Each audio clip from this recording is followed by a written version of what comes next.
All right, so you can see that anytime we're not including the A and the B, we use these open dots.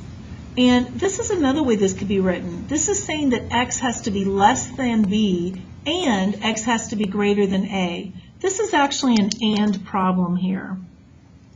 This is called set builder notation. We're going to be using this notation, the interval notation, but a lot of times at the college level they use this set builder, so I want you to have seen that as well. This one is very similar. It just means that B is included and A is not. And we talked about that, so I'm not going to go into great detail about it. Remember that if we have an OR problem would look like this. If I have A here and B here, we can be talking about these values out here and these values out here. So if I wanted an OR problem, this would actually be the same thing as negative infinity up to A union B to infinity. That's the way an OR problem is going to look. Another way to write this in set builder notation would be X such that X is less than or equal to A, or X is greater than or equal to B. Okay? So OR problems means that this is true or this is true. And it's not possible to have them both be true. Think of this as being the number 1, and this is the number 10. If I say, I said that backwards, I'm sorry, it is possible for this to be true, but not the AND in some cases. But think about this. If I say choose a number that has to be less than 1, or the number has to be greater than 10, you can do that, right? Give me an example. Somebody throw out a number. 11, sure, that would work, right? Because it meets that requirement. So if I use the word OR, this makes sense. But can you see why this could not be an AND? Because is it possible to have a number that's greater than 10 and that number be less than 1? No. So that's why this is not called an AND problem. It's called an OR problem because only one of the two can be correct. Okay? All right, so we're going to jump down here. We're going to solve this problem, and we're going to answer it in interval notation. So to do this, I'm just going to do this one. I add 1. I have 2x is less than negative 4. X is less than negative 2. Solving this, I add 3. X is greater than or equal to 7. Some of you might be able to go directly from this into the interval notation, but to be safe, I always think it's best to do a number line. Negative 2, 7, open dot, down this way, closed dot, greater than would be down this way. So now I can easily see down this way means the smallest number I can think of. That means negative infinity. So to write this little section, it's negative infinity to negative 2. Union means the same thing as OR, 7 to infinity. And that would be the answer in interval notation. See how it's easier to write it in interval notation when we have the number line as opposed to just the inequalities? When you switch the signs. That's going to come up next. If we divide by a negative, that's when we have to switch the... So only negative? Right. Okay. Yep. Why is the 1 by 7 a bracket, but then the 1 by negative 2 just a bracket? Good question. Whenever it's not included, that means that we're going to use a parenthesis. Parenthesis means it's not included, and a bracket means it is included. Okay. All right? Anybody else? Okay, so now let's solve this one. This looks like an AND problem because it's in between two values, kind of like what we had up here on these AND problems. So let's go ahead and start solving it. We have 3 parts to it. 1 part, 2 parts, 3 parts. I need to get rid of the minus 5, so I'm going to add 5 to all of those parts. So now I'm going to have negative 5 less than or equal to negative 2x less than 5. What do we have to do now to get the x by itself? Go ahead. Right. Divide by negative 2. And that's what was just asked. When do we have to change these inequalities? And when I divide by a negative, that's when I have to change them. So this is now 5/2. This has to flip around the other way now. This is just an x. This has to flip around like that. And now it's a little bit difficult to understand what's happening because we have the negative down here and the positive down here. I would definitely do a number line on this. My smaller number's -5/2. The larger number is 5/2.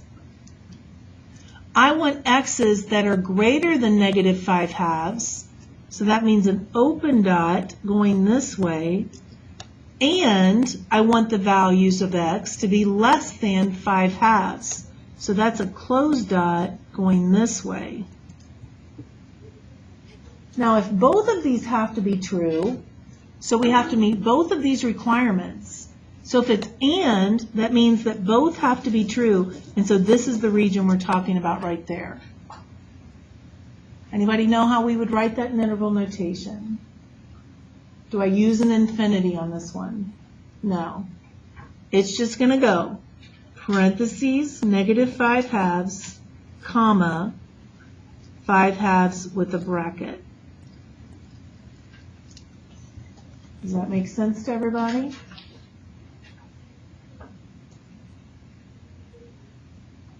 All right. So what if this problem over here had the word and in between it? What would the answer have been? No solution is correct. It's impossible to have a number that would be here and be here. So you've got to watch for those words and or. They're important. All right. The next two problems are absolute value. And a lot of times people just want to know the rules for this, but I want you to really understand why the rules are the way they are. So we're going to look at some easier problems. This is an absolute value with less than. So I'm just going to write an absolute value problem with less than up here. So let's say we're doing the absolute value of x is less than 4. Think of a number line and think of where this would be true. Remember, absolute value means we're making it positive. Would 0 work? What about 1? 2? 3? 4? Okay. What about 3.9? Yes. Okay, so everything up to 4, but not including 4. Down here, -1? -2? Okay. So everything down, but not including -4. So all of these values work, right? So anytime we have an absolute value less than a number, here's what the solution ends up being. It ends up that x has to be less than 4 and greater than -4. That's the way it's going to work. Every time we have absolute value less than, it ends up being like that. So look at this problem. It's absolute value less than. So what I have to do is whatever's inside of here has to be this same process. It has to be less than 10 and it has to be greater than -10. And now the problem is just like the one we did in example 2. So we're going to subtract 1.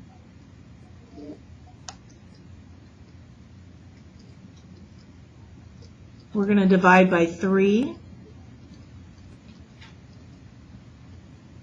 Do I need to flip the inequalities? No, because I didn't divide by negative. And this is my answer. Maybe we don't need a number line, or maybe we do. I'll go ahead and do it for those of you who need to see it as a number line. I have to be greater than this one, less than this one.